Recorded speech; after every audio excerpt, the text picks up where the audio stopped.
Hello and welcome. So, in the next round of series, we have with us Mr. Jasraj, who is working with Anurag Property Consulting as a manager, and he is a graduate of School of Built Environment. So, let's hear it out from him in terms of his knowledge and experiences, which actually our audience can work with and create a value out of it so that they can identify their niche with this. Thank you, Jasraj, for joining us today. Thank you. So, if you could take us through your background and brief introduction, please. Yeah, so basically, I had done my graduation in financial management from Mumbai University. After that, I was very interested in real estate market. I mean, to know that particular market to a specific real estate industry. That time, I was going through searching of colleges, like which college better it would be. And I came through RICS. Yeah. I went through I'd done my all R&D and it was very promising. So the first time I met few of the industry members from RICS, Yeah. Sachin sir.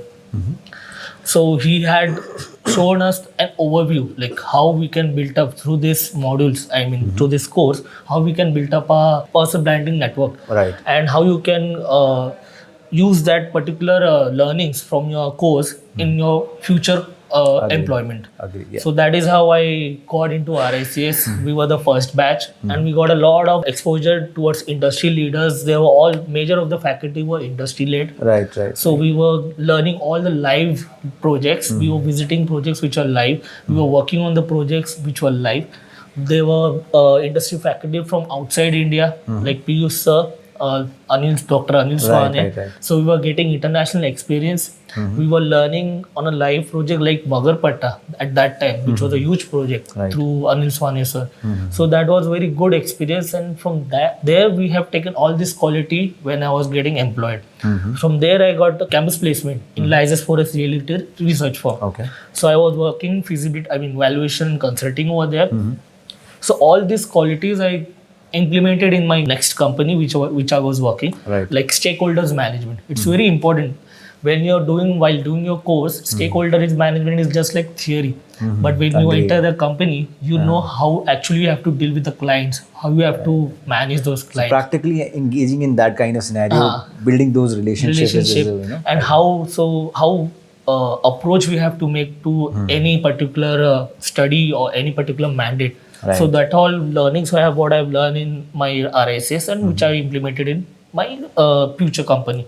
Okay. After that, I worked there for 6 years. Post that, I am now currently working at Anurag Property Consultant as a manager in consulting and valuation. Right. Here we have again a vast exposure of different kind of expertise in retail, in leasing, in industrial warehousing, which is right now booming. Right. We have residential, commercial. So that is how I'm.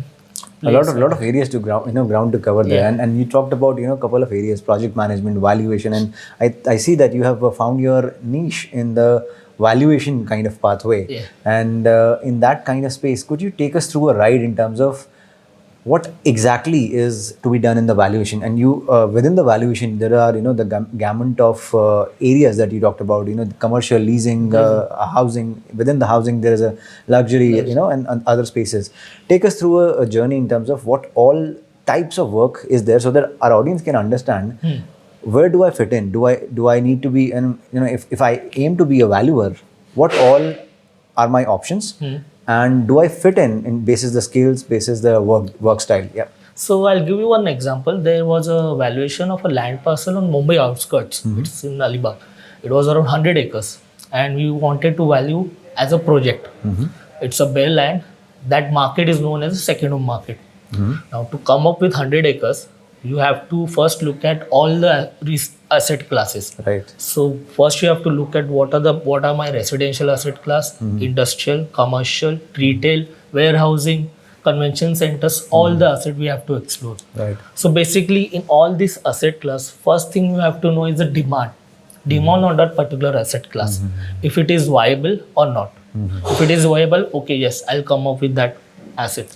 After demand, you have to see the futuristic plan of that particular asset class or let's say particular project. Right. How much time it will take. So it is not like that 100 acres we are doing a valuation and it will get over in 8 years and it's not like that. You have to That's a huge space actually. So there are some ethics and expertise which you have to follow and you have to do R&D regarding that.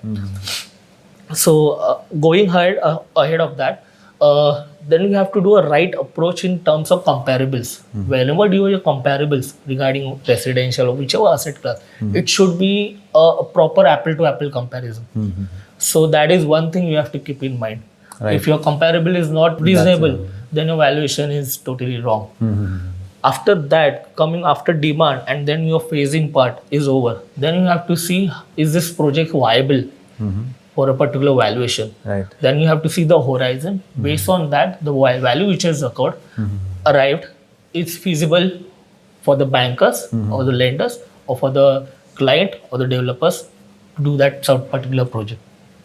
Right. So a lot of research there in terms of, Research. and probably it will also demand you to be on the ground and do the recce yes. of area and so Yes, on. yes. So probably I think 100 acre is enough to create a township or Yes, kind of it's thing. a special township policy. So you might want to bring in a school as you yes, brought it school, out. hospitals, hotels, retail. You have to consider. Think from that big kind perspective. of perspective, and then thinking from the point of view of the stakeholders, Yes. the bankers, the Bankers. people who are investing money, the people who might be Because actually we the are creating consumer. the report and we are liable to it. Right. Whatever we are presuming, because they expect as an expert valuation.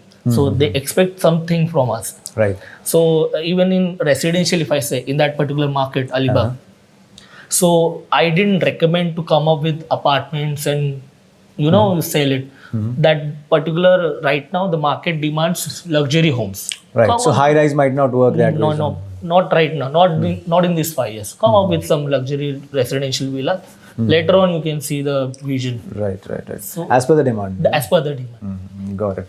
So can you take us through the tools? So now this is a I would say the area we covered. The approach in terms of the tools, the usage, what skill might be required. While I can highlight that, but I want to hear it from you in terms of what all you gathered in terms of, let's say, documentation part, the presentation, reporting structure, the tools and things like these. So how do they actually live action actually works? Yeah. there? So coming into when we are doing a valuation, first thing we have to go through all the documentation. Maybe it's line title, maybe it's policy. If it has adopted any, has sanctioned the plan under any policy like Special Township Act, which works in Maharashtra, it's 100 acres. So you should follow that. First, you should go thoroughly with that. Look at the aspect like, are they following other rules are applied to it, other particular asset class, EWS is provided in that particular mandate. Right. Then is there enough public facility provided within that project? This all we have to have A lot of compliance government compliance Yes, work, yes. policies and Yes, yes. After that, the second most important thing when you are on the ground. So when you are on the ground, you have to go all in. So my land parcel was a barren land, like 100 acres. And there was nothing here and there. no roads and you're driving Yeah. So it was like catching hold the local brokers. So I didn't have any contact. Desktops, I didn't got any contacts. I have to go there, I have to search brokers. So there were brokers who didn't have any shop, but they were houses. So I have to ask people in villages, do you have any land parcel over here? Do you have any land parcel? What are the rates? What are the rules, other rules? So it's a primary research that you might have done. You have to be, unless you are not on the field, you would not be able to get that feeling. Because you're making, it's like your baby. When you're making a valuation report, it's like your baby. You have to tell like a story. The story should be from the bottom of the heart. And supporting with the evidence that the groundwork that you're doing. You have it done. Right. Going forward that, then you come collect the data, whatever data you have. Again cross-check it with another brokers or market expert. Right. Is this data what I've collected?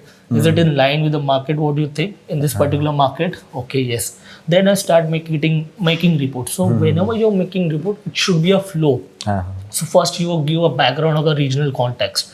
From the regional context, you go to macro level, like how that location is related to nearest city. Is there any economic cluster nearby? So economic cluster, why did I said economic cluster? If I'm coming up with apartments, so my buyer's demand will be from that. So creating the demand. There, right. So creating a mass for that particular asset class. So it's a storytelling model. So once you make up that flow, you come to the valuation part. So valuation parts, one thing is important, whatever assumptions you are taking. It should be as per RSS, Red Books, ethics, what you follow, and as per industry rules. So that you should be very well aware. whatever, because if the stakeholders can ask you many questions on that, there can be many debate, Right. but you should be able to defend that, and that is rational point Right, you're right. defending. So a lot of Lot of arbitration things, going yes, there in yeah. terms of that kind of report presentation. Yes, yes. So looks pretty interesting. A lot of work on the ground. In the reports. On the Doing the next, yes. documentation, presenting, stakeholder management, project management. A lot of fun there. If prospect from if I see from my perspective.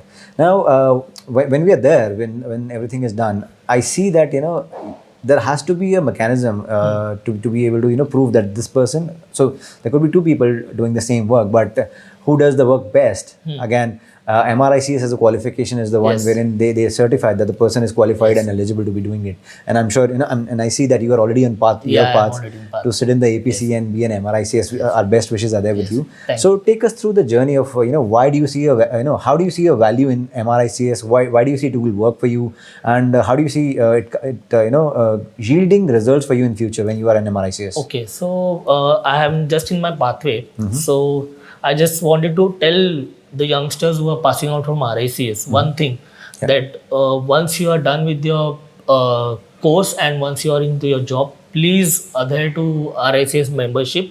You will not know in this initial years, but going ahead, you will know the importance of becoming MRICS or members of RICS. The advantage of doing MRICS and being a membership is, one is that you will get a knowledge sharing platform. Second is your skill development. Third is like you attend various conferences, and fourth is your networking. So networking is a very big component. This industry is a big, but in terms of employee, it's very small. Right. So you can share your experience with new people from the same field. So the exchange of ideas there Ideas, really yeah. helped, right? And I don't know, going ahead, we can based on the knowledge sharing, we can write up some white papers. I mean, I have some ideas, and Right, person agree, has some ideas, and we can build up some write up on that. Right, In that sense. Well, what you're talking, it's really making sense. Again, this is something which we really propose. But what I feel is that it's an investment for the future, which is to be done Sure. when you really graduate out. Yes. And I believe there is a constraint or probably a reservation in terms of I really do not see myself standing in the industry as of now. I am not really settled. I probably might be taking another few years so that I can take that decision in terms of investing my effort in towards the MRICS. And probably when there are few years which they when the years pass, they see that now I am settled in that kind of profile, and they now think of doing an MRICS. They lose on the time value. Yes. Which is within 2 years they can become an MRICS compared to someone else, which is an advantage they could actually have taken out. But again, they missed out on those things, but nonetheless, never too late. They can still go for it once they see a value, and that's kind of an informed decision that they can get there. Get there.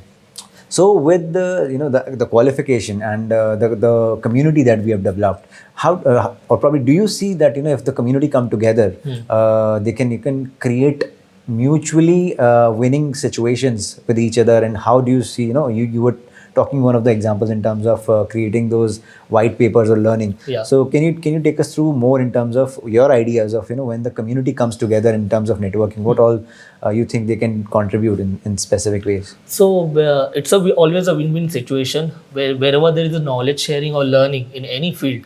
And for us, it is a RICS platform where we can come together and do this thing. And talking about white papers, it is very important. Now we have that experience, we have gained that knowledge, Right. and it should be shown somewhere. Through that is a platform where RICS, I have that platform to show my ideas, Right, to disclose my ideas, what I have in my mind, and I can share with that same with the other members, and they can share, and we can come up, and that could be some Right. So the brainstorming can be done, and yes. probably you can address a challenge area, bring in the change, and so on. Yes. And similar is the kind of activity we are planning, and I'm hopeful that we build a community together in the form of chapters, and we try and create value for all the participants, so that they are able to contribute towards the especially for the young professionals, so that they can identify their niche early. They try and see that where the passion lies, and they continue on that particular journey to create value for themselves and the industry. So thank you so much for your time today. It was pleasure meeting you and having this kind of chat and discussion. And I'm sure for the audience, they must have got valuable insights for the valuation pathway, and they might be able to plan, or they can get in touch with you for Sure, more. they must plan. Yeah, Yeah. sure. Thank you so much for Thank listening. you. Yeah, take care.